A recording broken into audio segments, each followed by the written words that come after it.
Hello আসসালামু আলাইকুম everyone. তো সবাই কেমন আছেন? আশা করি ভালো আছেন। আজকে আপনাদের মাঝে একটা রেসিপি নিয়ে আসছি, কাঁকড়া রেসিপি। তো এটা আজকে আমার হাজব্যান্ড রান্না করে দেখাবে। তো দেখুন, উনি একটা কড়াই বসিয়ে তেল দিয়ে এটার মাঝে পেঁয়াজ রসুন দিয়ে নেড়ে চেড়ে দিচ্ছে। পরে পরিমাণ মতো লবণ দিয়ে এটাকে আবারও নেড়ে চেড়ে দিচ্ছে যাতে নিচে লেগে না যায়। তো উনি নেড়ে চেড়ে দিচ্ছে পেঁয়াজটা নরম হওয়া আগ পর্যন্ত।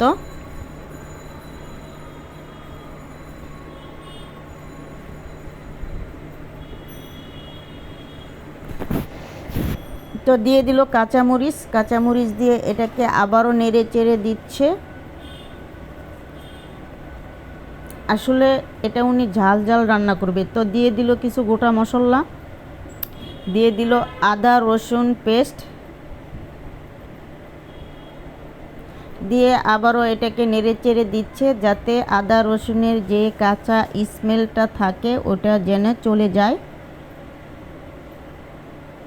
তো দেখতেই পারতেছেন, দিয়ে দিল হলুদের গুঁড়া পরিমাণ মতো,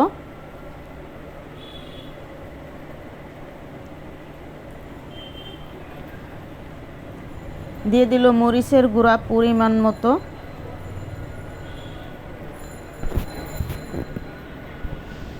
দিয়ে এটাকে আবারও নেড়ে চেড়ে দিচ্ছে। আর আমার হাজব্যান্ড কিন্তু অনেক ভালো রান্না করে।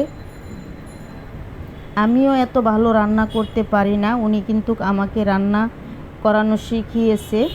আমি কিন্তু আগে রান্না করতে পারতাম না।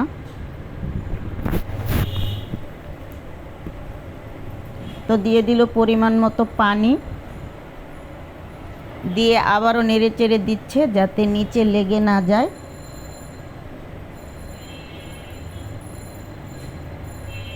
তো দেখুন মশলাটি কষিয়ে নিচ্ছে। তো আমার মনে হয় মশলা একটু কম হয়েছে, এর জন্য আবার স্বাদ অনুযায়ী উনি একটু হলুদ একটু মরিচের গুঁড়া দিয়ে দিয়েছে।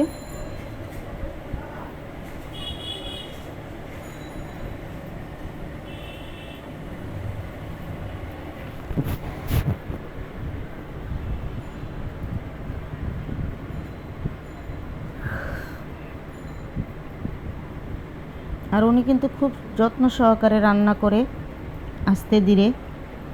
দেখতেই পারতেছেন, শুধু নাড়তেই আছে যাতে নিচে লেগে না যায়। তো দিয়ে দিছে কাঁকড়াগুলো কিন্তু আগে পাখাগুলা দিয়ে দিয়েছে।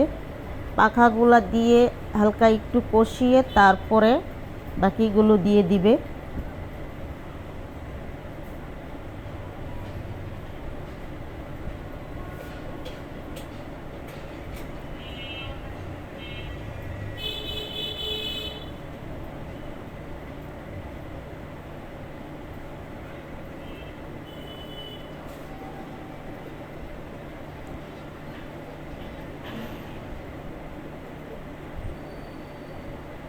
তো দেখুন বাকি কাঁকড়াগুলো কিন্তু দিয়ে দিয়েছে।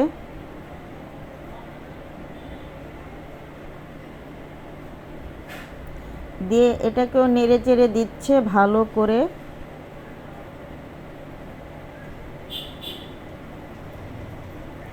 আমার হাজব্যান্ড কিন্তু সৌদি আরব প্রবাসী, কারণ উনি সৌদি আরব ছিল, নিজেই রান্না করে খেত।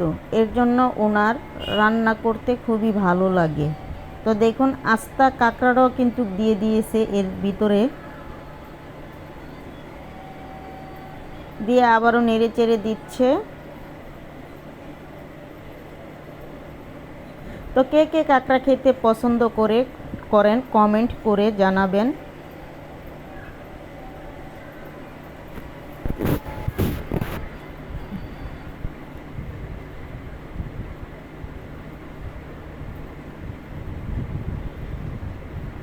তো রান্নাটা কিন্তু প্রায় হয়ে গেছে, কিছুক্ষণ পরে নামিয়ে নেবে। ঝোলটা আরেকটু টেনে গেলে। তো দেখুন কাঁকড়া কিন্তু রান্না হয়ে গেছে। আমার হাজব্যান্ডের কাঁকড়া রান্নাটা কেমন হয়েছে কমেন্ট করে জানাবেন। খুদা হাফেজ, ভালো থাকবেন।